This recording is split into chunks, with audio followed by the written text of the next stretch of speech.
everyone, and welcome to another Progress City Radio Hour here in the beautiful Progress City Town Hall. I am joined here by my brother and fellow moderator, Michael Crawford. Michael, do we have any debates for local election going on here tonight? Yes, the local comptroller election debate will be held here next Thursday at 4:15 p.m. With light snacks. That's exciting. You know, you got to have a good comptroller or the town will go to pieces. That's true. That's true. Yeah, it keeps things running. The people that really keep the gears greased. Well, how's it going, Michael? How are things? Oh, very well. Very well.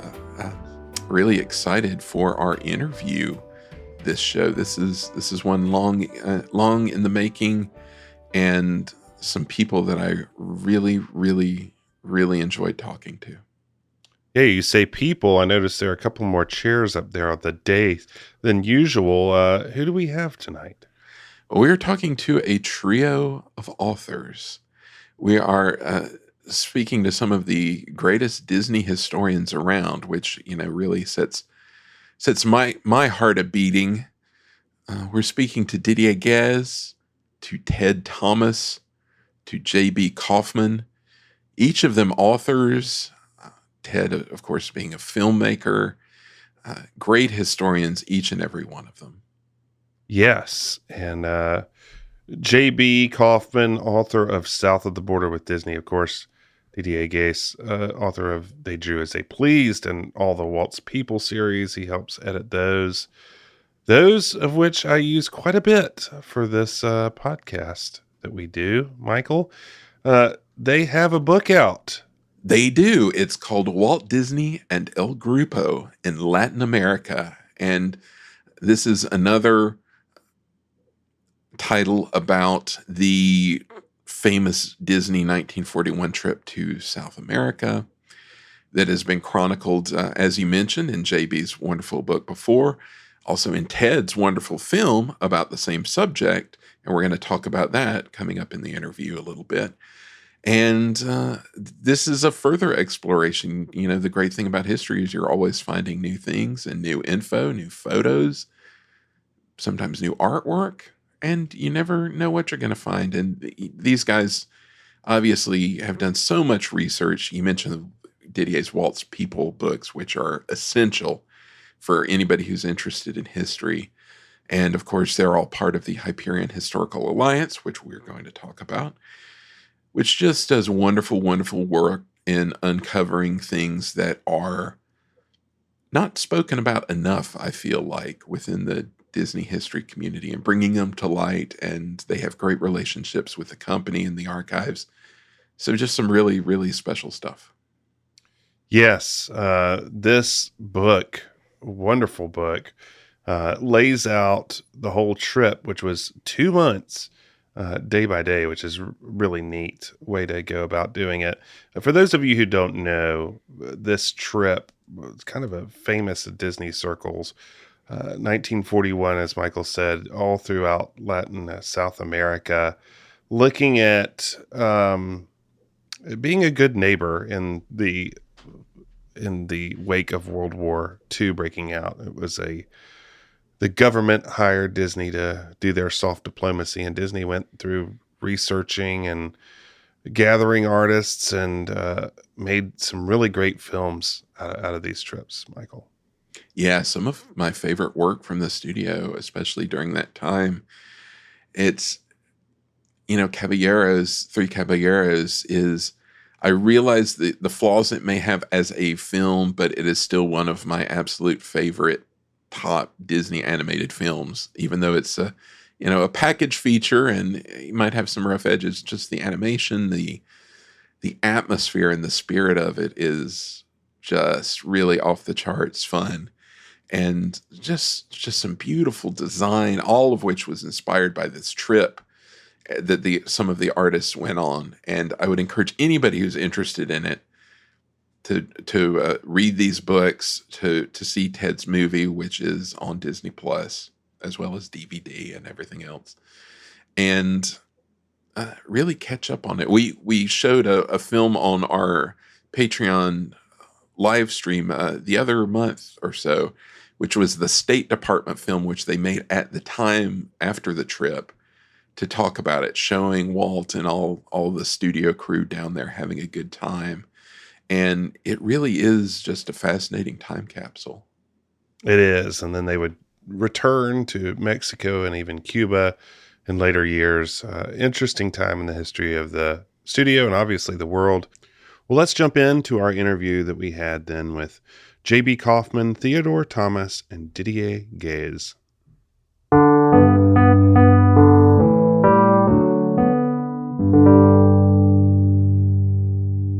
This El Grupo trip is something that has been covered before, JB in your excellent book and Ted in his wonderful documentary.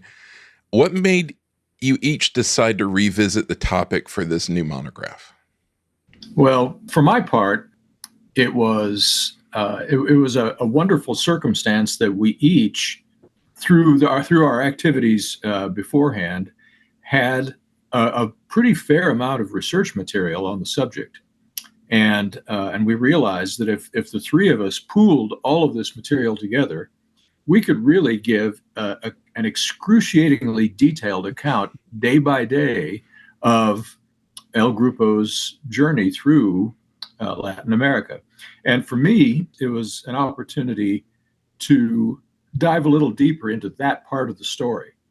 You know, when I originally wrote my book, this was just the first chapter. And then for me, it was really exciting to go through the production of the films that came afterward. Mm-hmm. So I kind of, I like to think that I covered the trip, but I covered it in pretty broad strokes.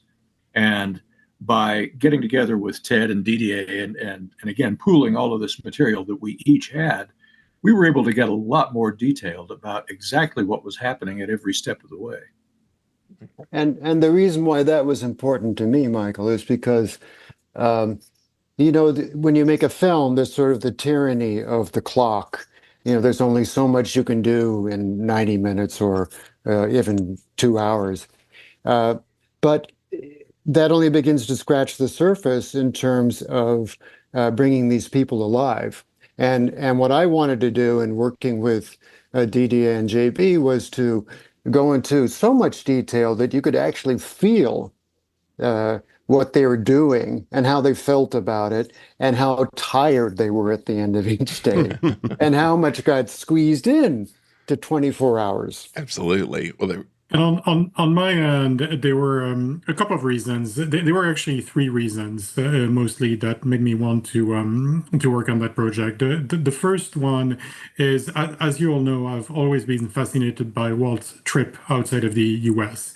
And obviously with Disney's Grand Tour, the one to Europe in 1935, and right now I'm researching with Jim Holyfield the trips, in fact, to Ireland for the making of Darby O'Gill and the Little People, but obviously the trip to Latin America, that has a special place in my heart.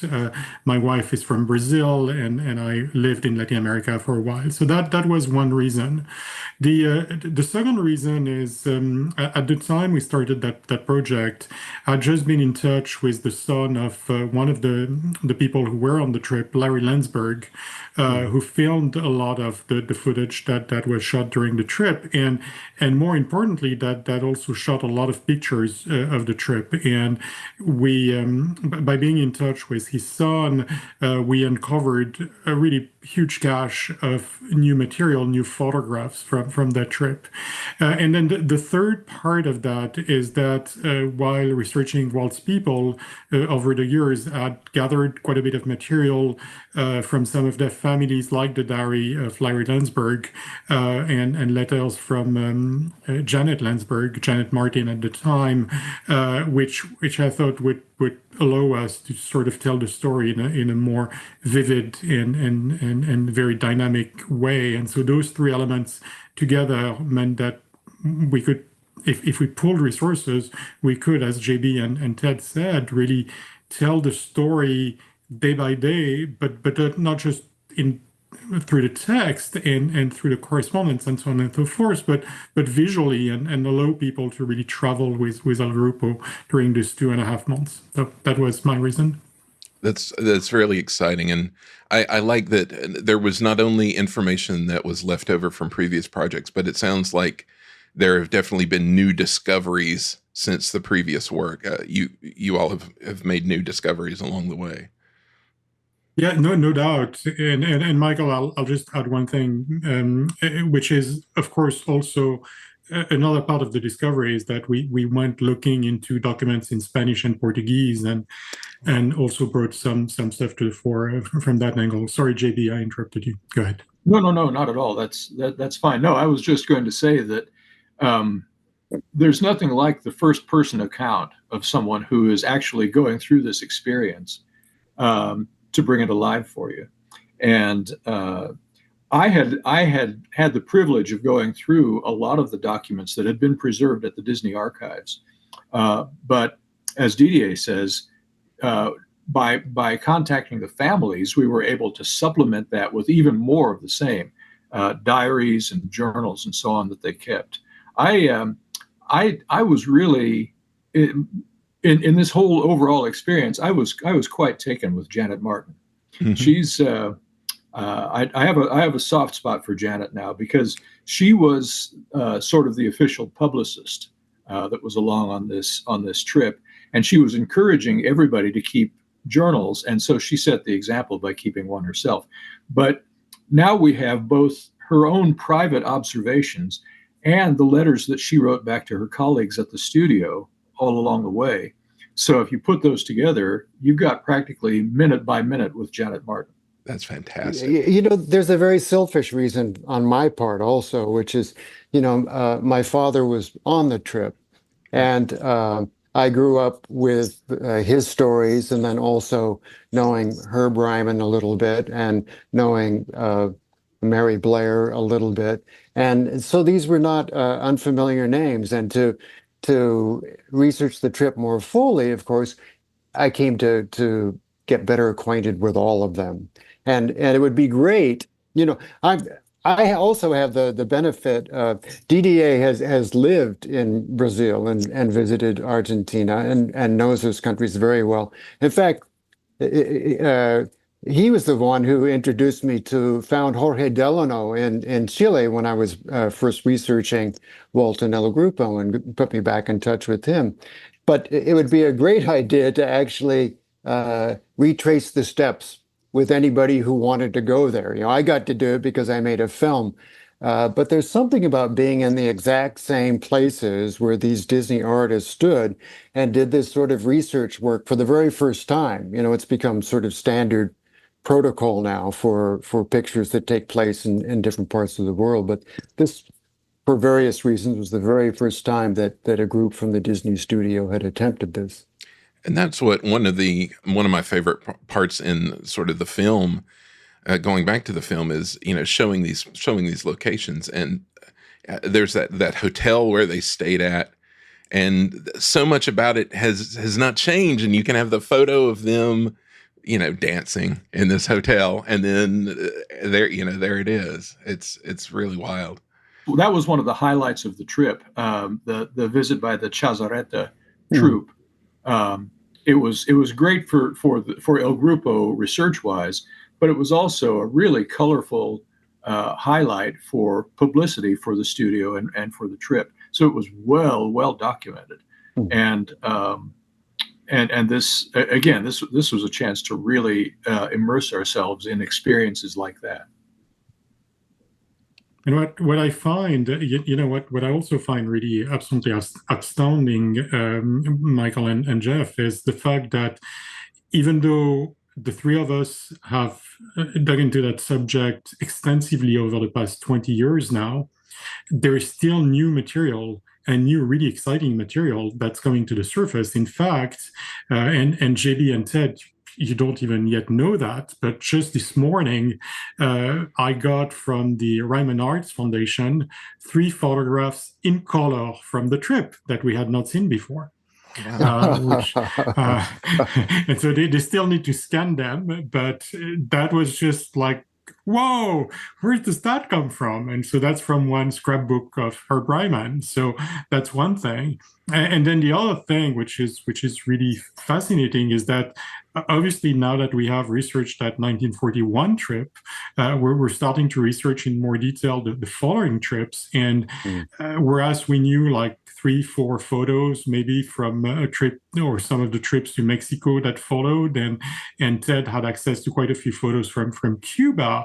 Well, now we have found like 75 to 100 new photographs that no one had seen before from those further trips. And so there is a full new book, another monograph that's being built as we speak at the moment on those later trips, which are as fascinating as the first one. So it's really, really fun. You know when you start, you never know when you end with those projects. So it's pretty cool.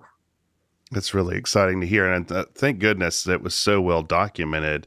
I was curious, I mean, putting this into the day-by-day format and finding these new things, how did it change for your all's understanding of this trip? I mean, has there been new light shed on it? Obviously, there in the details, but as a whole for you all of what it was like? Well, it's interesting that there, at least in the course of doing the book, I would say two very big discoveries was to sort of straighten out the chronology of when things happen, because we relied very heavily on the diary the summary that John Rose kept, but he wasn't always in these different places day by day. He had his own responsibilities, and then the same with Janet Barton. So even back when I made Walt El Grupo, I realized that, well, wait a minute, they couldn't have been in two places at the same time, or they couldn't have gone from one place in Rio de Janeiro for an Independence Day parade and then been out on the island of Paquetá at the same time. It just wouldn't work out. So that's one. We straightened out the chronology in Rio de Janeiro and got the right day for it. And the other big one was that for anybody who has seen the film South of the Border with Disney, they make a lot of meeting this old gaucho, this old wizened 80-year-old gaucho. And Walt is filming movies of him, and Ted Sears and Fergie are doing sketches of him and taking photographs. Well, I went to the place where that supposedly happened, and it's like 2 hours drive west of Mendoza in Argentina. And in the itinerary, it was stated that, well, it happened on the same day. Walt did that in the morning and then got on an airplane in the afternoon and flew to Santiago. It's impossible. There's no way that could have happened. So through DDA and JB's work, we reconstructed where the location actually was. And DDA found translations of a couple of newspaper articles that talked about this neighborhood where this rancho was, where they were. And so those sorts of discoveries for me were really exciting to sort of, really set the record straight. Yeah, yeah. And see, one of the things, and you folks may or may not know this, one of the things that complicates that process is that El Grupo all started out together in Rio, and they had a long experience there. Then they went on to Buenos Aires, and they all had activities going on in Buenos Aires. But by the end of September 1941, they were starting to split up into smaller splinter groups. And that's where it really gets complicated. And that's one of the reasons why John Rose, he made a valiant attempt to turn in a detailed itinerary to the coordinator's office. But as Ted says, he couldn't be everywhere at once. So he was relying on, it's not that anybody was lying about it, but sometimes these details get lost in translation. Right. And so it was sometimes difficult for him to know exactly when each party was in each location. And in fact, that continued all the way through the rest of the trip, because most of El Grupo regrouped at the end of their stay in Chile, and sailed up the west coast of South America on the boat, the Santa Clara. But one of those splinter groups was the Blair Party.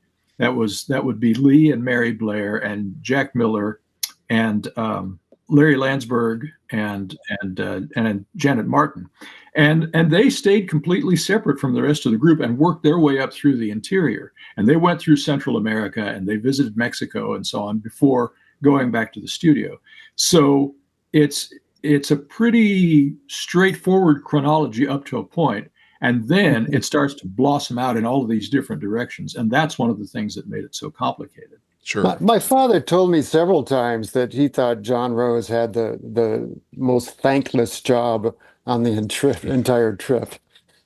Yeah, I'm sure. And just, with journaling and all that stuff is being written real time. I'm sure their dates are even messed up in what they're sending to him. I mean, it's just, it's so great that it gets fully kind of pulled out into its full detail in this. And the other thing, don't forget, it's a 2 months and a half trip, right? Which means that a lot of them just they lose steam after a while. They stop writing the diary, or they restart at some point. And so you have big gaps in some of the accounts. You have, it's very imprecise. I mean, it's really like assembling a massive jigsaw puzzle, especially when you try to do it like hour by hour or minute by minute of every single day for 2.5 months. So it's really fun, but it's a massive project. Go ahead, Ted. I was just going to add to it that the people who wrote letters as opposed to journaling, they would do it at the end of very long days. Because the usual drill was you get up in the morning, you get your assignment of where you're going to go that day to do sketching or photography or filming, and then you've got to be back for a reception somewhere, and then an evening event also, which would be a banquet or somewhere else where you had to be dressed nicely and be on your good manners and show the flag, and not only for the U.S. but for Disney as well. And then after that, you get back to the hotel and jot off a 4-page letter to your wife or your family. Right. And I think anybody who's been on a long trip knows the feeling of, at the start, you want to document every possible little thing. And by the end, things kind of fall apart. There's big gaps start to creep in. And especially with such a long trip, and especially as busy as they were, and the fact, considering, it's 1941, they weren't putting things on Instagram or anything, this this all had to be done by hand, and they couldn't text each other from across the continent. It all had to be done the hard way, really. Which is good for us, by the way. Yes, yeah, of course. Yeah. Yes, absolutely. Well, this monograph, this is the third monograph published by the Hyperion Historical Alliance in the academic monograph series. And I was just wondering if, Didier, you could tell the listeners a little bit about the Alliance, how this series came about in the first place, because people may not know where this is all coming from. Sure, absolutely. I mean, basically, as you know, I've been passionate about Disney history for 40 years, my whole life, basically. And the more my life progressed, the more I realized what really, really interests me is in-depth Disney history and understanding every single detail of what happened during the course of Walt's lifetime and all of the projects he was involved with. And obviously, the members of the Hyperion Historical Alliance share that passion. And there are people like Ted Thomas, like JB, like Todd James Pierce and so on, who really, truly, deeply care about the history of the company. And one of the things that has frustrated me for years is that there aren't that many books about Disney that do explore the history in a great amount of details. Well documented, going back to the primary sources and not recycling information that has already been seen in a lot of different places. So that was one thing. But then the other thing is Disney is everything that they produced is very visual. And so having just the text and just the endnotes would not be enough. The other thing that was important is it needed to be visually exciting and displaying things that people had not seen before, and that's not easy. You have very few venues that allow for those types of books to be released at the moment. You had critical books from time to time. You definitely have Weldon Owen, the publisher that the Walt Disney Family Foundation uses to release their books, and that has released a lot of books by JB. And you have a few others, but it's really difficult. And the type of books that we had in mind within the Alliance were books that we knew were aimed at a niche audience, a big niche, hopefully, but still a niche audience. And so no major publisher would go near those projects. We knew that we were the only ones who could really do that for those very specific subjects. And so we approached the Walt Disney Company and the Walt Disney Archives and asked them if they would be willing to support such a project by reviewing the monographs that we would release, and by giving us access to a certain number of illustrations that had never been seen before, and so on and so forth. And fortunately, they said yes. And so because they trust us, because they know the quality of the work that we're doing. And so that means that we have in progress, I think, about 15 more monographs at the moment, each of them digging very, very, very deep into little known aspects of Disney history with very specific endnotes that refer to the primary sources, but also that are very fun to read because they are just well written, because JB writes really well, because Todd James Pierce writes really well, because Tom Morris, who's also working on a series of monographs, writes really well. And so that means that it's exciting to read. It's exciting to read because it's well written. It's exciting to read because there is a massive amount of new information, and it's exciting to read because visually speaking, every single page is filled with things that you had never seen before. I think that's particularly the case with our monograph. I mean, it is visually very, very rich, and I must say that our book designers, Steve Reeser, did a terrific job in adding additional artwork and maps. There are maps throughout that really help orient you to where you are in a city or in the trip. That makes the whole thing come alive. I mean, it's better than getting a AAA triptych. You are there. Yeah. Steve, we really need to give a shout out to Steve Reeser and Virginia Reeser too, our project manager. But Steve, as the designer, is our not so secret weapon. He has just done, as you've seen probably before, he's done a spectacular job with all of these projects, and he really outdid himself with this one. But what I would add, Michael and Jeff, is the thing that I should have mentioned at the start when I spoke about those monographs is that obviously what makes them very special are the people who are involved in this project. And we have two editors-in-chief for the series. It's Jim Holyfield and JB Kaufman. And so they look at every single monograph with a very, very knowledgeable approach, and they plus every single monograph. I mean, every single one of the monographs that I've written, every time they would read what I wrote and they would add elements and they would tell me, Didier, have you looked here? Have you thought about this? Have you thought about this connection? And so on and so forth. So they would plus the text.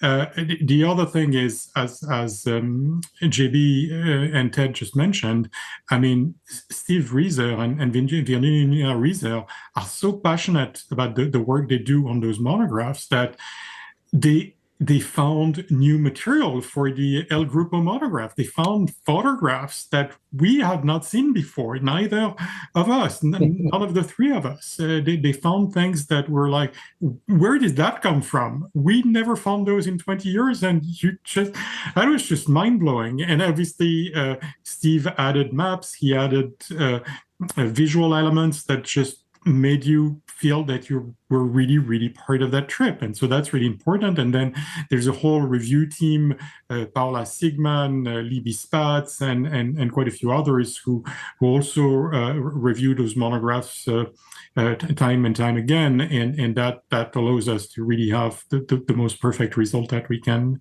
hope for. They really run the gauntlet editorially. By the time they're finished, a lot of people have tinkered with them. So they really are as good as we can make them. And something, actually, this may go without saying after the account that Didier has just given, but I think one of the most important things about the monographs is that we make a point of getting into the lesser known areas of Disney history. There are some areas that are just the big highlights that are well known, but there's so much more, so many more fascinating things that happened in the company's history that are not so well known. And the point of the monographs is that they are, in a sense, they are the traditional definition of monographs. You're taking one specific topic, but you're delving into it in intense detail, and I think that's one of the most exciting things about the series is that we're finding these topics that have been so little understood or studied, and we're giving them this complete treatment. You know, when I finished Walt El Grupo and had a screening, Marty Sklar came up to me and said, "I didn't think I'd live long enough for someone to make a film about this. I'm so glad." And I feel the same way about this book. You know, that not that I've lived long enough to do it, but that we've been able to corral enough new material in a very entertaining presentation that I think a lot of people are going to enjoy taking a look at it. And Michael and Jeff, one thing I would add is obviously until now, the monograph, the Hyperion Historical Alliance monograph series has focused mostly on films. The reality is part of that is because the pandemic derailed us a little bit on some of the projects, but we're very quickly going to start seeing also monographs talking about Imagineering, about the parks and so on and so forth, and about the live action features, and about Mickey Mouse in the 1930s, and about a lot of other different subjects. And so it's wider than what you have seen until now, and it's going to really touch on every single aspect of the projects that Walt was involved with until his death. That is so exciting. And I know there are a lot of people wanting that extra detail, just all the detail, because you're right. There's just kind of these hot spots of subject matters that people go into kind of on repeat. And then there are these stories like this that I feel like, and we can get to this in a little bit, this trip holds up so much of what comes afterwards for the studio, and even goes into Imagineering. It's critical for context, but it was also critical for Walt as the man, which we always like to talk about beyond the kind of symbol of Walt. I wonder if you all could talk about, I mean, obviously El Grupo, the film does such a great job of dealing with Walt, the man, and the struggles he was dealing with on the home front when he left. But, you know, what did this trip mean, getting away and going here mean for him? Well, if I may, I think it meant two really critical things. One is it gave an opportunity for Walt to get his creative groove back. I mean, he had, by the spring of 1941, he had lost it, largely because of financial problems and because of the strike. And the other thing is that it became the trip became a financial lifeline that allowed the studio to stay in business. I mean, these South American films provided the budget, the critical cash flow for the studio to keep moving forward. Yeah, because that was, you may know that these trips were sponsored, that this trip was sponsored by the government, Right. by a new government entity called the Coordinator of Inter-American Affairs. And they had created this initiative called the Good Neighbor Program. And it had a strictly practical purpose because, as you probably know, World War II was going on at this point. The U.S. hadn't declared war yet, but the war was going on elsewhere in the world, and it had been noticed that there was a strong Axis presence starting to develop in South America. So the U.S. government had a strong interest in maintaining really friendly relations with our neighbors to the south, and so that was the gist of the Good Neighbor Program. They wanted to make sure that we were on really friendly terms with with the various nations down there, and so they prevailed on a number of Hollywood celebrities to make goodwill tours. But when they approached Walt, they got a lot more than they bargained for, because they did. They made you well. We've documented this in the book. They were the Beatles in South America. They everywhere they went, they were mobbed by fans. And then on top of that, they took all of this material that they had gathered and put it into films like Saludos Amigos and The Three Caballeros, which also helped to cement those good relations. And those ultimately became part of the Good Neighbor Program as well. And I'm sure it was very restorative for Walt, considering everything that was happening at the studio, to be, like you say, like be treated like the Beatles, to go where everybody's sort of celebrating you instead of there being sort of conflict and stress. I'm sure it was very restorative for him, even though it was a tiring trip. Yeah, it was exhausting, but in a good way.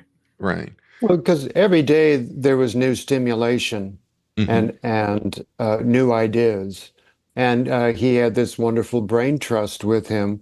That was like a mobile studio, a miniature mobile studio, so that he could immediately get people working, in 5 different directions at the same time. The fact that you had Ted Sears, the head of the story department, and Bill Cottrell, who was a crackerjack story man, and you had Norm Ferguson and Frank Thomas, who were top-notch animators who could make suggestions about how to turn some of these story ideas into characters and how you would animate them. And then you had Chuck Wolcott along, who was head of the music department at the time, and then these visual development artists like Herb Ryman and Marion Lee Blair and Jack Miller. And then the logistics people of the Landsbergs and John Rose, and lest we forget Jack Cutting, who had started out as one of the core animators at the studio, but by this time had already begun to move into sort of godfathering the foreign versions, the foreign language versions of the Disney films. Right. Didier, you mentioned that you had written in the past about Walt's big European travels, his big trip to Europe, which was just one of many. I just wonder if you could talk a little bit about how the El Grupo trip fit in with this apparent just love of travel that he had. It's because it always amazes me to think of this poor Midwestern kid who just comes to love traveling around the world. So many different trips that are memorable, but this one in particular.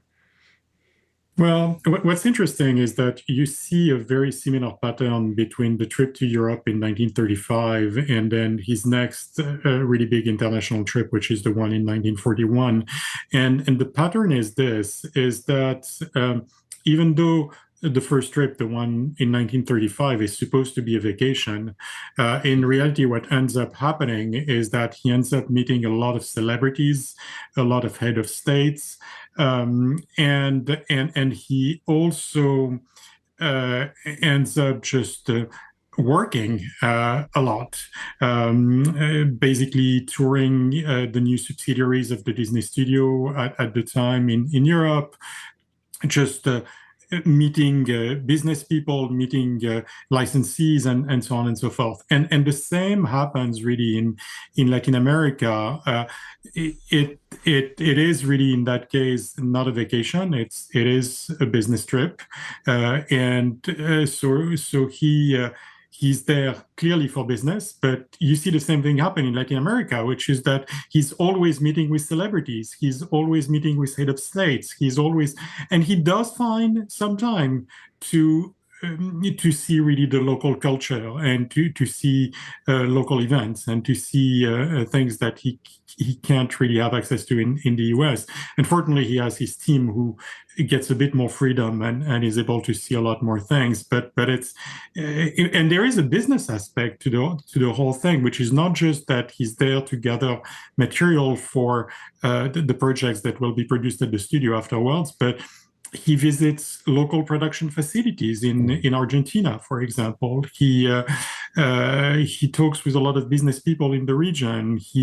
There's a whole even local business aspect to it, which is very similar to what happens when he goes to Europe. So that sorts of and you see that with the next trips, the one to Mexico in 42 and 43. You see that to an extent with his 2-week trip to Ireland in 1946. I mean, you see that start happening over and over again with his foreign trips before and after that. Even into the 1950s, when he's off and comes back with a monorail, there's always he must have driven Lily crazy with these. There's always a second purpose to everything with him. Mm-hmm. I think it's important to remember that at this time in 1941, this was a critical time in Walt's career, because both Walt and the Disney studio were just lionized around the world. Walt was not only popular at the box office, he was also the darling of the intellectuals, because the people who appreciated the arts and so on, they could see the enormous transformation that he had made in the art of animation. And so he was really, as some of the research turned up before they went on the trip, that he wasn't looked at as a filmmaker like Cecil B. DeMille. He was regarded more in terms of a great artist, because it was recognized what he had done for the art of animation, and his films were so widely beloved that that was a big part of the reason why they got the enormous reception that they did wherever they went in South America. Well, in each country, the people that they had meetings with or social events with reads like a who's who of the arts and letters of Brazil, Argentina, and Chile, and also Peru, which was the other port of call that they made on the trip up the West Coast. And Michael and Jeff, it carries on after that trip, meaning that when Walt, for example, goes to Mexico after that, one of the people he meets twice is Diego Rivera, the husband of Frida Kahlo. He meets and is hosted and guided by the artist Miguel Covarrubias, who is one of the great caricaturists and painters also there. I mean, he's really meeting with everyone who's someone in the art world in those countries. It's really absolutely stunning. They're really, really big names. That's what I've always found fascinating about this period is that, like you said, they were not only popular entertainment, but they were really, this was really the peak period where Disney was seen as high art. Yeah. It's such a remarkable period. I mean, this was in the wake of films like Pinocchio and Fantasia. In fact, the government, the coordinator's office was working in concert with RKO Radio Pictures, which was Disney's distributor at the time. So not by coincidence, they were in Brazil and in Argentina and in Uruguay just when Fantasia was opening in those countries. So Walt and his artists were able to preside over those premieres of Fantasia, And they were enormous cultural and social events in each of those places when they took place. Well, Ted, you did such a great job outlining why this team was so well chosen. And, Walt was, kind of handpicking these people. I was curious in the research you all have done, is there anybody, I mean, of course it is perfect in hindsight. Is there anybody at the time that seemed kind of a new pick? I mean, Walt was a wonderful talent scout. So was there anybody that was maybe off the radar a little bit as compared to the others that got invited? Well, probably the person who stands out there is Jack Miller, and then to a certain degree, Mary Blair. Jack Miller had come to prominence because he had contributed story sketches to the Baby Weems segment of The Reluctant Dragon. And that worked out so well as a really economical way to tell that story. And basically, what they did was they shot the story reel and put the story reel in The Reluctant Dragon instead of having to animate it. And so on the basis of that, he seemed like a natural pick to bring along on this trip. And then Mary Blair, we tell the story in our film about the fact that she had left the studio by that time and was trying to figure out what to do. And Lee had been tapped to go on the trip. And when he came home and said, well, gee, I'm going to South America, her attitude was, well, what about me? So she went in and she made her case. And of course, it was life-changing, not only for her, but for Walt and the world, because, well, you really begin to notice it. I mean, in Brazil, she did some wonderful watercolors of things in the plants in the botanical gardens. But by the time she gets to Bolivia and Peru, look out, kids. I mean, she's hitting her stride there. And it's like there's a metamorphosis that has taken place. Yeah, that was one of the legendary things about the trip was the effect it had in transforming Mary Blair's art. Mm-hmm. Mm-hmm. And, as they say, the rest is history. you know what she went on to do after that. Absolutely. Partly because of the trip, and then also partly because the Three Caballeros was made during wartime. She really got to have a very prominent production role in that film, and I think that cemented her position in terms as a major contributor from that point on. Mm-hmm. And after that, you can see the line from her work in Caballeros to all the way to Small World to the Contemporary Resort down in Florida. It's really just, it's like lighting a fuse. It's remarkable. I did want to ask you, Ted, about your dad, who you've mentioned, and if anyone who's listening doesn't know, the fabled animator Frank Thomas, a 9-old man, and also a member of the Firehouse Five, which I love. In his later years, did he talk about these experiences on the trip? Was this something that he thought back about often?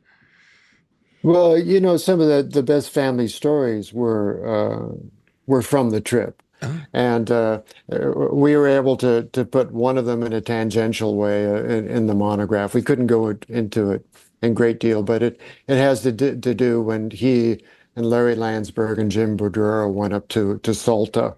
And if you get the monograph, you'll see what that one's about.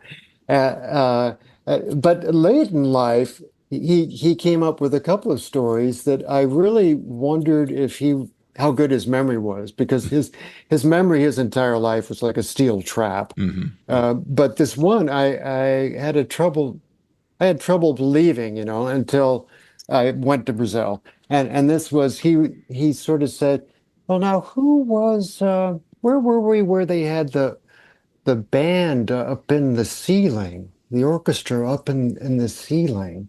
And I thought, what is he talking about? And then when we went to the Casino da Urca, and we were exploring these ruins that that had once been the great pleasure palace in Rio de Janeiro. Well, it turned out that they had two stages in front of you, in front of the ballroom. And as one stage moved to the back, another stage came up from the floor. But hold on to your hat. That ain't all, folks.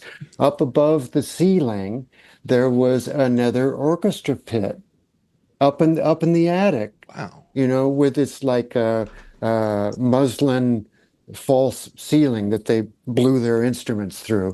And so there was Wow. nonstop entertainment. When one group stopped on the stage, another band started. And when that band stopped, there was intermission music from the heavens. So my father hadn't made it up. It was all quite real. You're like, So sure, Dad, whatever. The music coming from exactly. above. I just love in all the old pictures, he just looks so cool. Like he's always so Yeah, like turned he out. does. He's just this cool guy down in Brazil. It's I mean, believe it. I mean, he turned 28 years old on that trip. oh my gosh. So, Oh my word. youth was on his side. Yeah.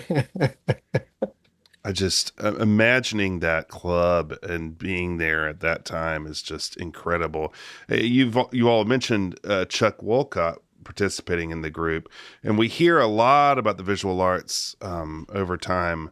But I wonder if you all could share a little bit about how the quest to find music played out over the course of the trip as well. Well, that was actually that was part of their goal when they went down there. They wanted to research the visual impressions, but also the musical ones. And in fact, before they went, again, this is coming on the heels of Fantasia, and there was an idea that they might want to produce a film in Brazil that would be like a Brazilian version of Fantasia, and so they were thinking in terms of classical music. And in fact, they made arrangements with the great Brazilian composer Villa-Lobos because he was kind of a big name in the classical world then, and he was still living, and he was there in Brazil. But when they got to Brazil, they discovered that that was all very well, but what was really captivating the people there was the samba, and in particular the compositions of Ari Barroso, and so they had their meeting with Villa-Lobos, and it was a great cultural exchange. But what they really took away from it was the music of the samba, and in particular Aquarela do Brasil. That and two other of Barroso's songs, they bought the rights to them while they were there and used them in their films later on. So that was Wolcott's big responsibility, was to sort of capture the musical riches that the number one would represent the culture, and number two would enrich their films musically and make them more authentic.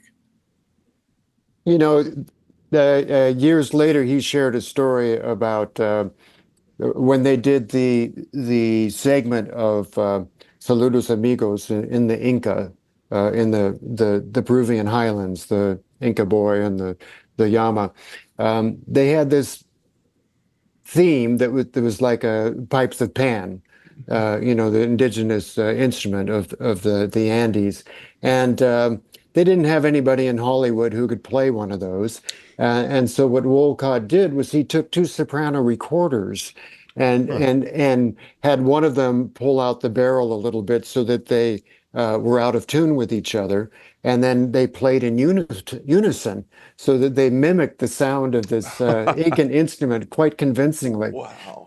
That is brilliant. That is a perfect solution.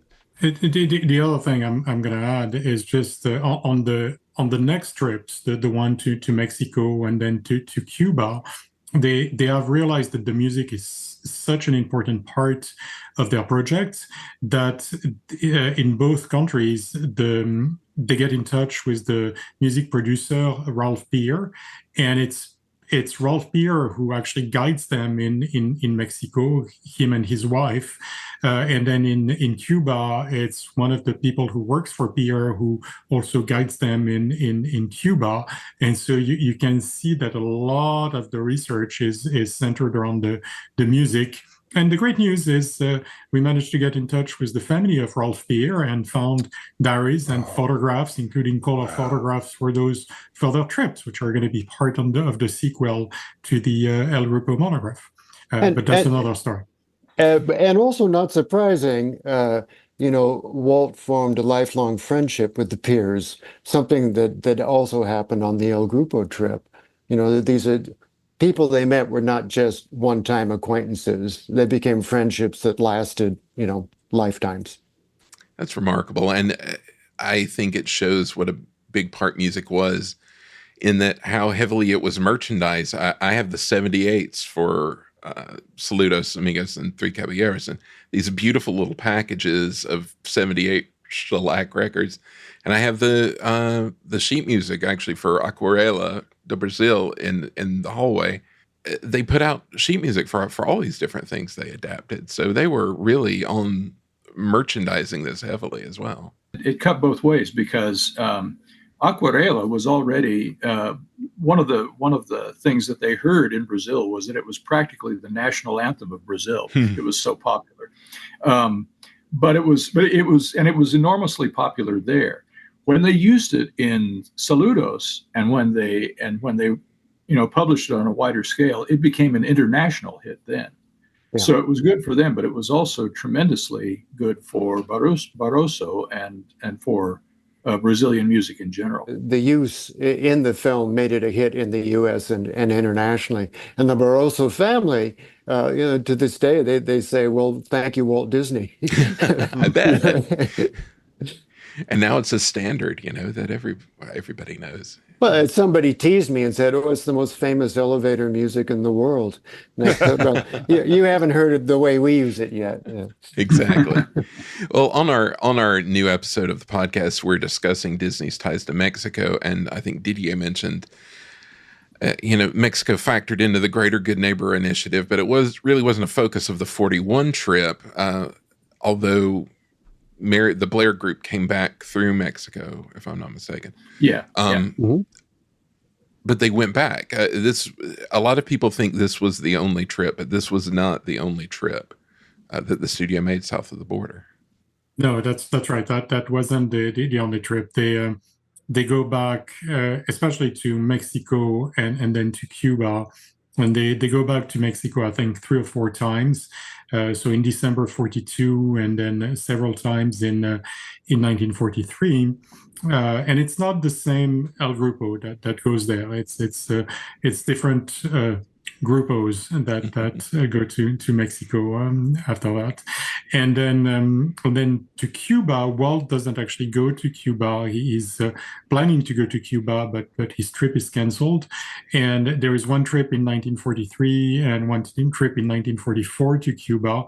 The first one is Mary Blair and Jack Cutting and Bill Cottrell that go to Cuba at that point. And then there is a further trip in 1944 with a different group of artists, including Freddie Moore and Homer Brightman and a few other, and Chuck Walcott also during that trip. So in terms of Mexico, they do go back a few times, and for Walt, it's the first time that he goes to Mexico in December 42. So after the first trip to Latin America. Well, I think that's one of the reasons that some of those trips have been overlooked, because the 1941 trip to South America is it's like an event. It's this big, colorful project that they undertook. When they went to Mexico, that was just next door, and it wasn't as much of an event, but there were several trips and they were more informal.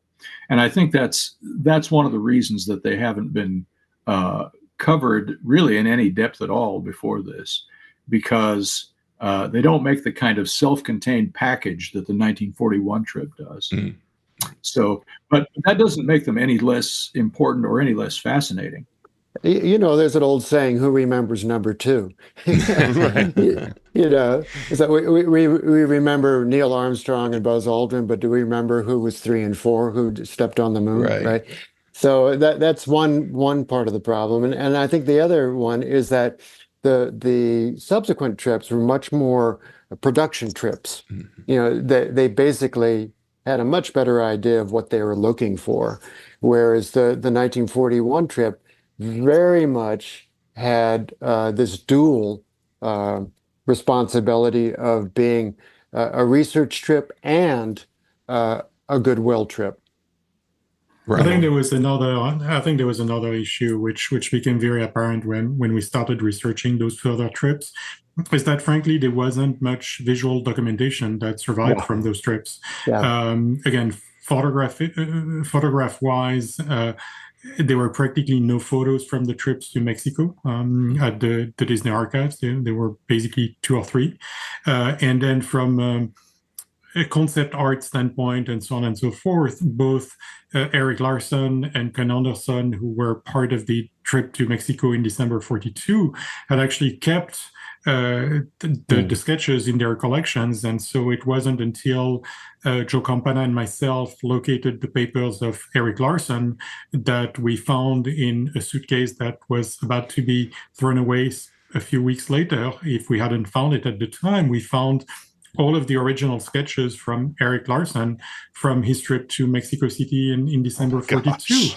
And it wasn't until I started researching Ken Anderson for the Drew as They Pleased, the Hidden Art of Disney series, that we found through the family all of his sketches from that same trip to Latin America in December 42 that were part of his papers and that weren't at the Animation Research Library or the Disney Archives. So until then, it would have been very, very difficult to give a good account, especially visually speaking, of those trips, at least a detailed account of those trips. Obviously, JB did a really good job covering those trips in his book, but showing illustrations of what it looked like and what they had done and what they had researched was really difficult until that point. It's amazing to me how much is based on families being good stewards of these papers and documents and handing them off to the right people in this process. I mean, that's essential. Even with a company like Disney that kept a lot of stuff, there's still so much more that could be thrown away. Well, absolutely, Jeff, and timing is critical in this because in most cases the artists kept things throughout their lifetime, and maybe their children kept them, but after a certain point, even the family memory gets a little bit dim, and like, why hang on to these things, or what are they? And oh, they were grandpa's. Well, what shall we do with them? I don't know. So, that's when people like Didier said, did I overhear you say something? The lesson is never throw anything away, and then there won't be any problems at all. We've talked a lot about, and we mentioned some of these long-term effects. I wonder if any of you all could speak to the influence of this trip beyond the direct influence of the films that came directly after. But I mean, we talked a little bit about how it affected Walt, but how did it affect the studio and the Disney company? Well, I'll let Ted and JB answer in more details, but from my angle, I mean, one of the things that's absolutely obvious is, first, frankly, Walt and the studio is, in a lot of cases, very much the same thing. I mean, Walt had so much influence on the studio, and so the way it affects him in big part is that his mind opens up on other cultures even more than it had until that point. And so what you see happen in the mid 40s and late 40s, which is the new series, first of the True Life Adventures, but then especially of the People and Places series, and then some of the sort of international components in Disneyland and so on and so forth, I think can be traced back to that trip very, very clearly and very directly. That trip and those trips actually to Latin America, including the ones to Mexico after that. Ted, JB? Well, Didier sort of touched on this, but I think that part of the legacy of this trip is Walt's subsequent interest in documentary filmmaking and laying the groundwork for true life adventures.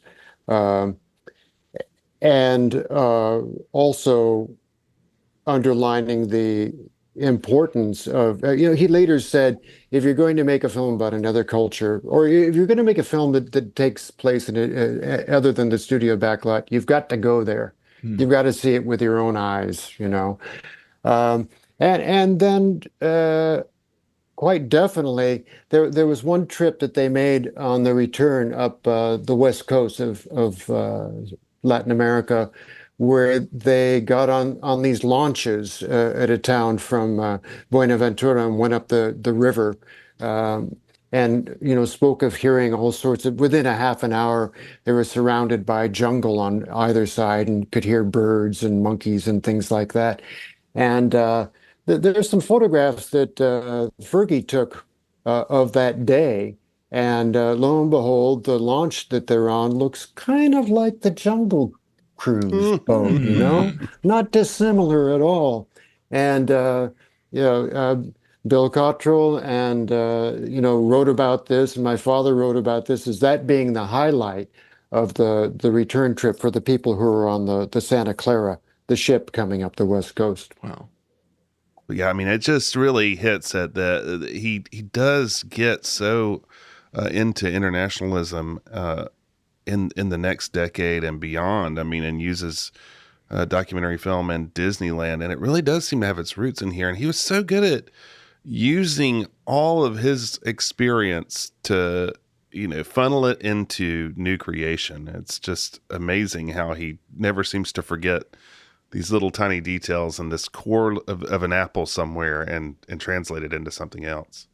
Exactly. And to your earlier question, nothing went to waste. All of these, if you start discovering right away when you get into Disney history that one road always leads to another.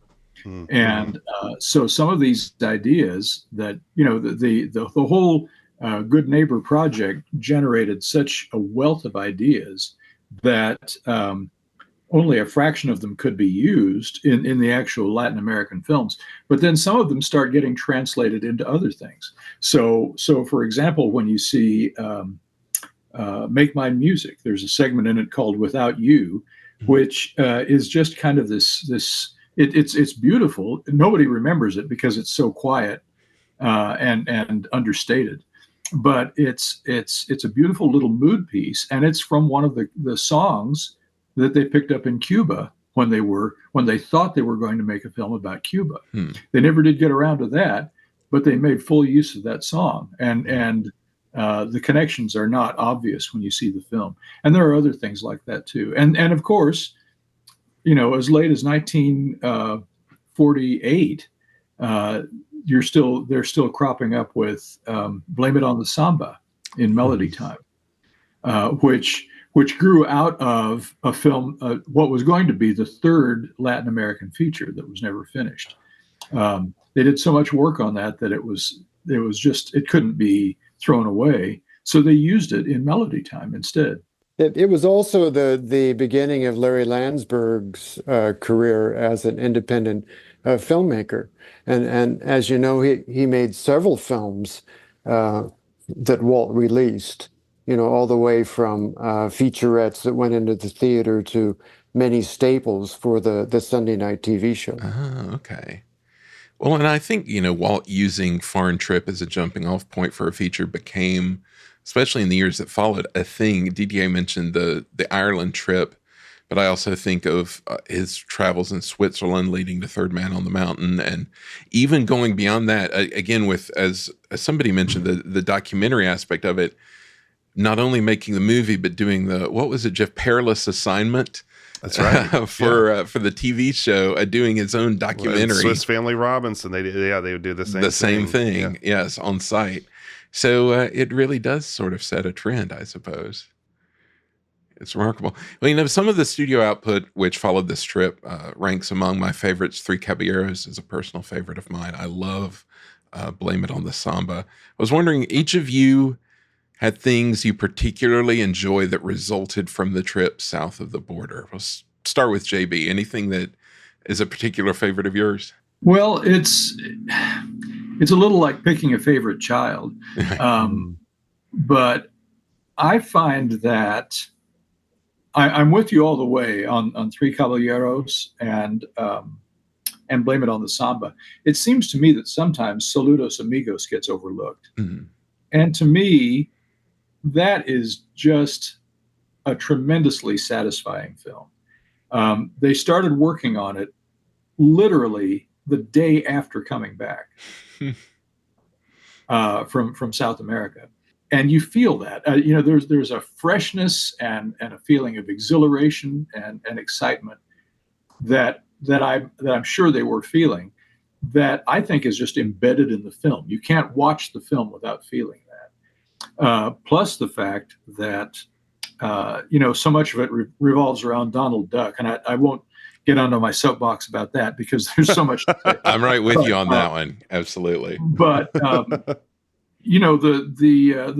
Donald Duck unit at the studio, then the Duckmen, the animators, to me, that was just when they were at the very height of their powers. So you're getting that freshness and exhilaration, and you're also getting that just gorgeous, lush animation and visual polish on top of it. I think it's way too easy to overlook Saludos, but I don't think it should be overlooked. I think it's just, in its own way, it's a perfect little gem of the art of animation. Yes. Great. Ted, any favorites? For me, my favorite is Aquarela do Brasil, because to me it sums up this amazing shower of color and inspiration that they ran into when they got off the plane in Rio de Janeiro, and it captures it best of the shorts that got cobbled together to make Saludos Amigos. It's true that there's a freshness to the entire film, a feeling of they're doing things that have not been done before, with the exception of maybe the Goofy, sort of doing a gaucho version of How to Ride a Horse.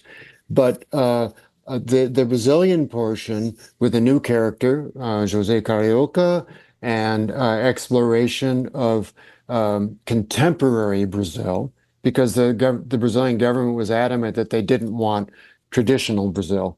They wanted today. We are a modern country. We want you to make something about us now. And the samba that nobody had heard before, this exhilarating tune, and then just so much innovation in the presentation of what you see. It was the very first time that they used the brush, throwing color onto the screen. Yes. This was its debut, even though it got reprised many a time, because it's just so darn effective. Anyway, that stands out as my favorite. Didier? And then on my end, the favorite part are the three characters that come out of those three Latin American projects. So for Saludos Amigos, obviously Jose Carioca, which in the US has been a little bit forgotten, but which is definitely not forgotten in Brazil, has become a massive presence in Brazil, had a massive amount of comic books that were released based on Jose Carioca. And so my wife especially grew up reading Zé Carioca comic books. Panchito Pistoles, who was the character obviously who represents Mexico in the Three Caballeros, who was initially called the Panchito Alegre, Happy Panchito. And then obviously the character that was planned for the Cuba project, the third feature, which is Miguelito Maracas, designed by both Mary Blair and Freddie Moore. And he's such a cute character and would have been absolutely fabulous on the screen. And I would have loved to see him just come to life on the screen. So yeah, those would be my highlights. Those are all wonderful things, and it makes me happy when these characters survive. When, as you say, Jose Carioca has always been big in Brazil, but every now and again he has a little flourish here in America, and it's always so exciting to see him pop up. So You all are very busy gentlemen. I know Didier will probably have a few new book projects ready to go by the time we're done recording. But before we go, I have to ask what's next for each of you. What do you have coming up? What's on the roster? JB, I know you're busy. Well, yeah. There's more than one reason, but I will spare you. I guess the next thing, you may know that I collaborated with David Gerstein on a big Taschen history of Mickey Mouse. We immediately, when that was published, we went to work on another one, a companion on Donald Duck. And thanks to COVID and other factors, it got held up and got stuck in the pipeline for a long time. I think it is finally unstuck, and I am told that it's actually on the press right now. So it may be out before the end of the year. Oh, that is one that I've looked forward to for so long and had worried something had happened to it because, as you said, the world intervened. Really looking forward to that. Well, something did happen to it, but as I say, I think we're just about out of the tunnel now, and they won't make it in time for D23, but I believe they do intend to have it out before the end of the year. Wonderful. Ted, anything on your plate coming up? Oh, yes. I have yet to find a harbor for these projects, but there are a couple of films that I've been working on, and I'm hard at writing a memoir biography of my father. Oh, wonderful. Which I think would be quite interesting for everybody. At least I hope so. And then there's also a long-term project, which I hope will come to fruition. I don't know if we'll be able to make it work or not, but my father and Ollie Johnston did a book on the making of Bambi that came out during their lifetimes. And with Diane Disney Miller, we were going to republish that. And unfortunately, she passed away. And it's sort of languished and was about to get going again, and then the pandemic derailed it. But that would be another project that I would like to have see the light of day. We'll cross fingers for that. And Didier, I know what are the first dozen things you have coming up to do? There are a couple of things on the plate, obviously, as you can imagine. So obviously a few more volumes of Walt's People is one thing. But then when we look at the HHA monograph series, I'm working, I think, on 5 or 6 monographs at the moment. So there are 2 that are basically ready and moving to layout. One is on Mickey Mouse and Christmas in the 1930s. That one, the layout is practically complete, and that should be released hopefully at the beginning of next year. The one that comes after that is on Mickey Mouse on stage and on radio in the 1930s, and it's fully written and fully researched. It should move to layout before the end of the year and hopefully be released, I don't know exactly when. And then with Jim Holyfield, I'm working on making of Darby O'Gill and the Little People. So I wrote the first half of the monograph, which is really about the trips that Walt took to Ireland and some of his other artists took to Ireland. And then Jim is actually working on the actual making of, so the other half of the monograph. And then there is the sequel that we mentioned about to the Walt Disney El Grupo. So it's Walt Disney El Grupo returned to Latin America in 1942 to 1944, which is about half written, but there is still a lot of research to be conducted on that. And then there are a few other monograph projects after that, including one which is fully written, but which will probably take a few more years to see move to layout and be released. And then the last thing I'll mention is that I was mentioning, obviously, getting in touch with the family of Larry Landsberg. And it so happens that Larry Landsberg left behind him his autobiography that had not been released. And so I spent a few weeks recently editing, finding the missing pieces of that autobiography, reconstructing the whole thing, making sure that it was in the proper chronological order, and so on and so forth. And Joe Campana via Skyway Press is in the process of laying that out, and that should be released before the end of the year if all goes well. So those are some of the projects I'm working on at the moment. Well, it's all very exciting, and we look forward to each of these, and hopefully our listeners will look into these things, and they can always follow your for website for information on everything that's coming up. It's disneybooks.blogspot.com, if I'm not mistaken. Yeah, that's right. That's a good source. And then on Facebook, we have there are two places where they can look. One is the Disney History Institute, and the other one is the recently launched group Hyperion Historical Alliance Press, which is really focused on the new releases of the alliance, but also promotes some of the other books that some of the members of the HHA are releasing. Wonderful. Jeff, any thoughts before we depart? I just am really appreciative of all the work you all are doing. I mean, up until this point, and I'm really excited to read this book and the other one. And I, again, just encourage you all because of the details. We need the details. So, and thank you all for joining us to talk about it. Absolutely. We're big fans of each of you, and it's an honor to talk to you. So thanks for joining us. Well, thank you so much. Yeah, been a pleasure.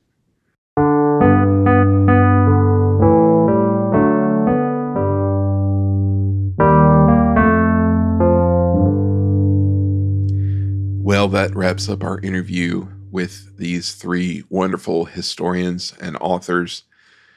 Jeff, it's amazing the scope of their work, the quality of their work, and personally, for me, I'm always wondering what's next. So, looking at what everybody has on their plates for what's coming up next, it just seems the sky's the limit. It does. There's a lot of exciting things. And it's incumbent upon us as the devourers of this content to keep doing so. I encourage everybody to go out and get this book. We got to encourage them to keep doing more because this is really essential history for Disney fans and art fans and 20th century fans. It's a lot of great stuff here, and they keep finding more of it in these suitcases and family archives and libraries and places and making it part of a larger narrative. That's such great work. Yeah, it absolutely is much appreciated, the effort that they put into it, because there is so much out there to be discovered, and we're really always in a race against time to uncover these things before they're lost. So the more people doing it, the better. And as you say, I would love it if everybody listening would pick up this book. It can be found on Amazon. It could be found at online order from Stuart Ng Books. That's Stuart NG Books, which is a wonderful, wonderful bookstore out in California with loads of art books and other things that are just really fantastic.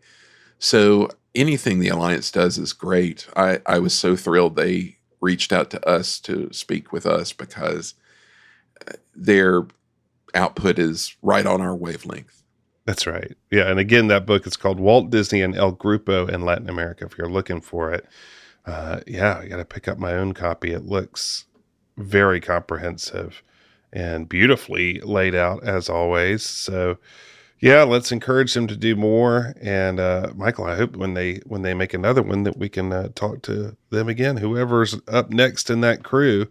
As you say, they do lovely work. They do. And I'd love to become an adjunct to the Alliance, their official media outlet.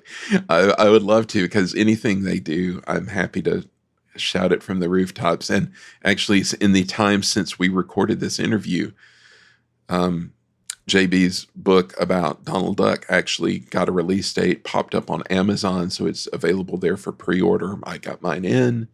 Really excited for that, coming out in November. So there's always something around the corner to look forward to. Well, people here at the Radio Hour have lots to look forward to as we keep coming up with new stuff. But the real way to look forward to what we do is something we do at the end of every month, right, Michael? That's right. That's our Patreon live stream. If people can join our Patreon, they'll get early access to episodes, some goodies, a few little extra things, but the real Shank of the whatever is our monthly live stream where we gather together with some wonderful, wonderful people. We show rare video, rare images, talk about whatever our subject of the month is, and just have a good fun time in the chat. It's good, clean fun for everyone. And there are other benefits as well. You can join our Discord. We actually had a viewing party on Discord. My initial viewing party to just test out the system. We watched one of our favorites, which was Pirates of the Caribbean to Tomorrowland. Oh, a classic. A classic. Had some people drop in for that. And so it's just a way to have fun. And the Discord is available to anybody who joins at any level. So I think for $2 a month, you can get access to that. So you can find out more about all the different levels of participation at patreon.com/Progress City USA. And we, of course, would love to thank everybody who takes part and who joins in on all the chats and all the live streams and everything. It's a load of fun. Yes, thanks to all of you who do come to those live streams, those of you who support us on Patreon, and you, the average listener, you're not so average to us. We always appreciate your getting in touch with us and letting us know what you're thinking, ideas for new shows, questions, comments, concerns. All can be laid at the feet of our email address, which is podcast@progresscityusa.com. We're also on Twitter. We're still on. Michael's at Progress City USA. I am at Jeff G. Crawford. Available for Disney commentary whenever. Anything else to say before we head off? I'd just like to thank again our trio of authors for joining us this month. It was wonderful speaking to them, and I certainly hope we can have them back again in the future. It was just a delight. I echo that. Check out their book, and thanks to all for joining us. Well, that's it for now, and we will look forward to joining you again real soon. Take care, everyone.